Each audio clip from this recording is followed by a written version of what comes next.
Fala pessoal, tudo bem? Espero que todos estejam aproveitando bem as férias aí de agosto, tá? Só para o canal não ficar sem vídeo, vou aqui postar uns comentários gerais sobre o que eu achei da prova de 2018 da Marinha, tá? Quem presta concurso aí sabe que agora em agosto vai ter a primeira fase da Marinha, então vou postar uns comentários gerais aqui sobre a prova, tá? Opa, já estava aberta a prova aqui até. Enfim, essa é a prova, tá? De 2018. Uma prova bem interessante e que eu não vou resolver a prova em vídeo, mas eu vou mostrar as minhas soluções para vocês aqui, né? Então, caso alguém queira tirar um print, tirar alguma dúvida, sinta-se à vontade. Mas o foco é comentar a prova, pegar as questões importantes, os pontos importantes, se a prova foi fácil, difícil, tal. Enfim, vamos começar aqui, tá? Enfim, tá aqui a primeira questão. A primeira questão ele te dá uma função aí, né? Que é dada por uma série e ele pede a integral dessa função. Tá? Como integrar uma operação linear, né? Quando você estiver integrando um somatório, você pode passar essa integral para dentro do somatório, né? Eu até esqueci de colocar um 2 aqui, né? Aqui era para ser um 2n, tá? Mas enfim, eu corrigi depois, tá? Enfim, quando você integra x elevado a 2n, né? Isso vai dar x elevado a 2n mais 1 sobre 2n mais 1. Então vai cancelar esse 2n mais 1 aí. E, enfim, no fim das contas, você vai cair numa série geométrica, né? E a gente sabe, né, calcular a soma, né? A gente sabe calcular uma série geométrica. Então, essa questão aí cobrava basicamente que você soubesse integrar, né, regra da potência mesmo, e que você soubesse o somatório de uma progressão geométrica, né? Então, cobrou dois assuntos. Essa foi a primeira questão. Não teve muita, não teve muito conteúdo assim. Você poderia se enrolar, quem sabe, ao fazer algumas contas aí, tá? A questão 2, ela já é um pouquinho mais elaborada, eu achei, tá? Envolve um pouquinho mais de estratégia, tá? Vamos lá. A questão 2 fala o seguinte: ele te dá uma função aí, né? E fala que o gradiente dessa função é sempre perpendicular a uma circunferência, tá?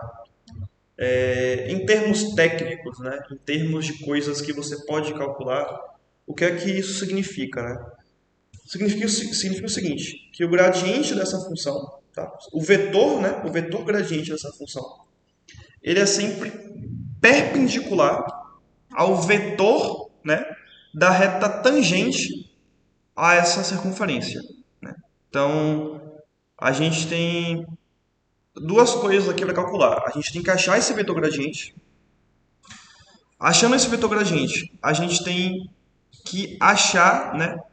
A gente tem que achar o vetor da reta tangente a essa circunferência. E tendo esses dois vetores, a gente tem que impor que esses dois vetores são sempre perpendiculares. Como é que a gente faz isso? A gente pode simplesmente dizer que o produto interno entre esses dois vetores é sempre nulo, né? Então a estratégia é o seguinte: acha o vetor diretor, acha o vetor tangente à circunferência e aplica o produto interno dizendo que vale zero. É só isso, tá?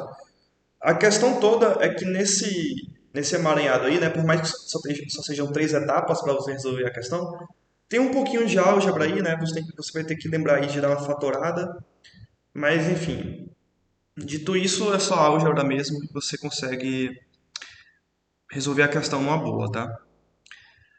A questão 3, questão bem simples até para um concurso, tá? Fala o seguinte: esqueci, o polinômio interpolador dessa tabela aí tem grau 1, né? Ou seja, é da forma ax mais b. E você já pensa, pô, o polinômio ele tem grau 1, né? Ou seja, eu tenho que determinar quem é A e quem é B para eu determinar o polinômio. Então eu preciso de dois pontos, né? Eu tenho duas incógnitas, eu só preciso de duas equações, certo? Mas ele te deu três pontos aqui, né? Enfim, você pega os dois que você conhece, né? Enfim. Então repara que esse ponto aqui que ele te deu, eu nem usei para resolver a questão. É meio, enfim, eu não entendi. Acho que ele colocou aí para te atrapalhar, consumir seu tempo na prova. Enfim, é questão simples, não tem muito o que comentar, a questão 3, tá? Bora para a questão 4. Questão 4 eu achei um pouco chata, mas vamos lá. Questão 4 é o seguinte. Considere o seguinte campo. Ele dá o campo aí e ele fala se o campo acima é conservativo, então, beleza. Então, o que, que você tem que se lembrar aqui? Se o campo é conservativo, o que, que isso implica? Que o rotacional dele vale zero para todos os pontos, certo? Qual que é o problema disso? Você calcular o rotacional para um campo no R3 é uma expressão grandinha, né? Então é bom que você lembre né, de uma forma mais mnemônica aí de você calcular o rotacional, né? Que é basicamente o operador nabla vetorial com seu campo, né? Então esse xzinho, yzinho, zzinho é basicamente um operador de derivada parcial em relação a x, em relação a y, em relação a z, tá? Enfim, tudo isso para você não precisar decorar essa expressão meio grande aqui, tá? Que na verdade nem é tão grande, dá para decorar. Eu que não decoro. Mas, beleza. E aí você chega no rotacional e fala que ele tem que ser zero sempre, né? E aí você chega nessa expressão aqui, né? Para essa expressão aqui ser zero sempre, né? Não importando o valor da entrada, não importando o valor de z, necessariamente o meu alho tem que ser zero, né? Para não importar o valor de z, né? Tipo, o valor da minha variável z é irrelevante, porque esse rotacional tem que ser nulo sempre. E se o meu A vale zero, consequentemente o meu B tem que ser 1. Tá? Sempre. Então a questão 4 exigia que você soubesse o que é um campo conservativo, consequentemente como calcular rotacional. A questão 5, pô, literalmente você resolver a equaçãozinha, né? Tipo, integrar normal, não tem muito o que fazer. A questão 6 também é literalmente área integráfico, né? Então, calcular o integral normal, não tem muito o que comentar, né? Eu estou passando devagar para dar tempo de vocês tirarem print da solução, né? Caso tenha alguma dúvida. Beleza. A questão 8, probabilidade básica, não tem muito o que comentar também. A questão 9 pode exigir que você lembre de alguns conceitos, tá? A questão 9 fala o seguinte: ele te dá uma transformação linear aí e ele fala que o núcleo dessa transformação linear tem dimensão 1. Então o que, que você tem que se lembrar aqui? Você pode se lembrar do teorema núcleo-imagem, que fala que a dimensão do domínio é igual à dimensão da imagem mais a dimensão do núcleo, tá? O domínio é o R3, né? A dimensão do R3 é 3, né? Se a dimensão do R3 é 3 e a dimensão do núcleo é 1, consequentemente a dimensão da imagem é 2, né? E o que que te diz a dimensão da imagem ser 2? Significa que o posto da matriz da sua transformação linear é 2. Então basta a gente achar a matriz, tá? Da transformação linear. Eu escrevi aqui a matriz transposta porque eu acho mais intuitivo de escrever a matriz transposta, tá? Porque a primeira linha são os coeficientes de x, a segunda linha são os coeficientes de y e a terceira linha são os coeficientes de z. Simples. Agora a gente escalona essa matriz aqui, né? E aí a gente percebe que alfa tem que ser menos 1. Porque se alfa for menos 1, você anula a linha de baixo e, consequentemente, o posto da matriz vai ser 2. E aí? É uma questão muito simples também, só que você tem que se lembrar desse conceito de posto de matriz e de dimensão, né, da transformação linear. A questão 10 cobrava EDO de forma bem básica também, né? Vou deixar a solução aí, mas não tem muito o que comentar, tá? A questão 11 exigia um pouco aí de ideia, né? De manipulação algébrica um pouco também, tá? Porque é o seguinte, ele fala que eu tenho um corpo, tá?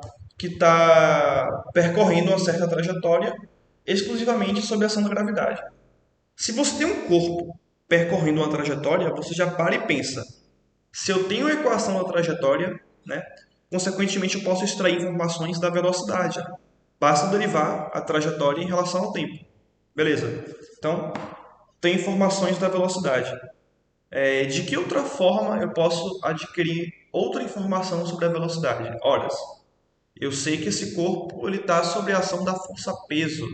Então é interessante eu falar de energia, né? Porque eu vou ter o trabalho da força-peso, eu vou ter, eu vou ter energia potencial, eu vou ter energia cinética. Então eu tenho duas equações que me relacionam aí a velocidade, né? E aí dessa maneira, né, você pode escrever a velocidade em termos vetoriais, né, tipo em termos de entradas x e y. Você vai ter duas equações para duas incógnitas, né, as duas sobre a velocidade, e aí você consegue matar o problema sem maiores dificuldades, tá? Mas tem que ter um pouquinho das ideias aí, né? Equação da energia e equação da trajetória, para poder relacionar a velocidade. Beleza. A questão 12, ela é um pouco.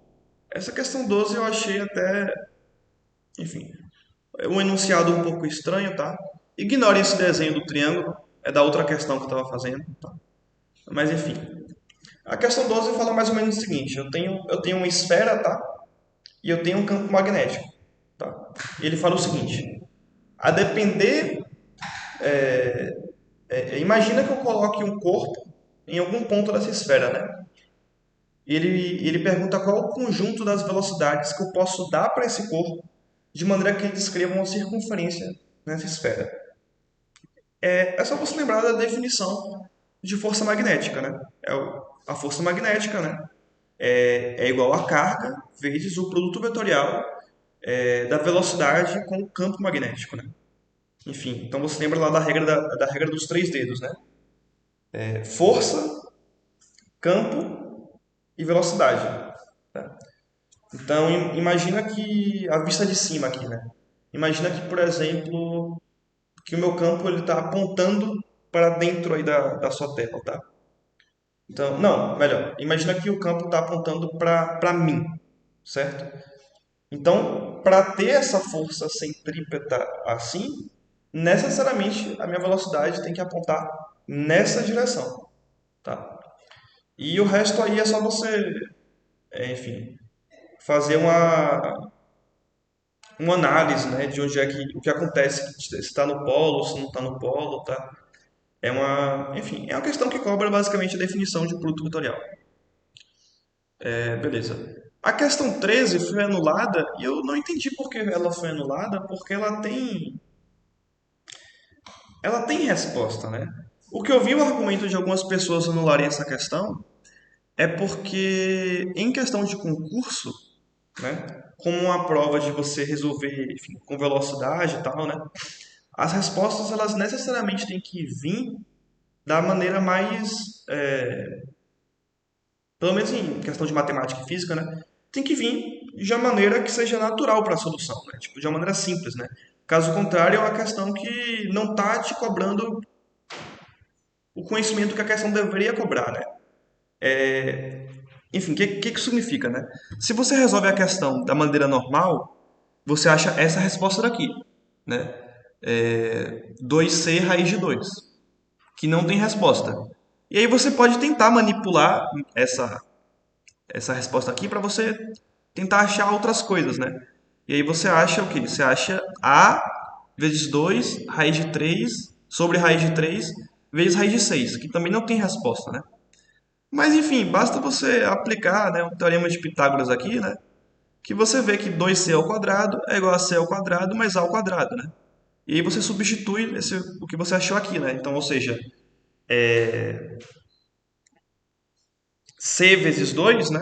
2c, né? É a mesma coisa que a raiz de c2 mais a2, né? E consequentemente você acha a resposta, né? Mas enfim, essa questão aí foi anulada, mas pode tirar um print da solução aí, tá? Você acha a resposta. Mas enfim, vamos seguir para a questão 14. A questão 14 cobra só a conservação do momento linear, tá? Não tem muito o que comentar. A questão 15 cobra só a energia, não tem muito o que comentar também. A questão 13 cobra só, enfim, equação dos gases ideais, também não tem muita ideia, né? A questão 17 é basicamente calor, não cobra muita coisa. A questão 18 É literalmente você fazer uma análise de forças, tá? Tem um pouquinho de álgebra aí, né? Porque tá tudo literal, mas, de novo, não tenho muita ideia. Perdoem os gritos aqui, tá? A questão 19 é só hidrostática, também não tenho muito o que falar. E a questão 20 é só você saber a definição do rendimento no ciclo de Carnot. Também não tem, também não tem muita coisa para comentar. Então, dessa prova, as questões que eu frisaria, para você dar importância, né? As questões que tem alguma ideia, é a questão 2, né? Traz muitos assuntos correlatos aí, tá? A questão 4 serve para você, pelo menos, gravar um pouco aí, né? Como calcular o rotacional no R3. E a questão 9, né? A questão 9 revisa aí assuntos de álgebra linear. Mas você vê que é uma prova que não, não cobra muitos assuntos assim, né? Ainda mais porque você tem que fazer uma redação no mesmo dia, né? Então é importante você saber manipular o seu tempo, né? É bom você fazer, enfim, a prova rápido para poder fazer a redação. Mas enfim, foi isso. Espero que vocês tenham gostado. Posteriormente eu vou fazer comentários sobre a prova de 2019, né? Espero que vocês tenham gostado e até a próxima.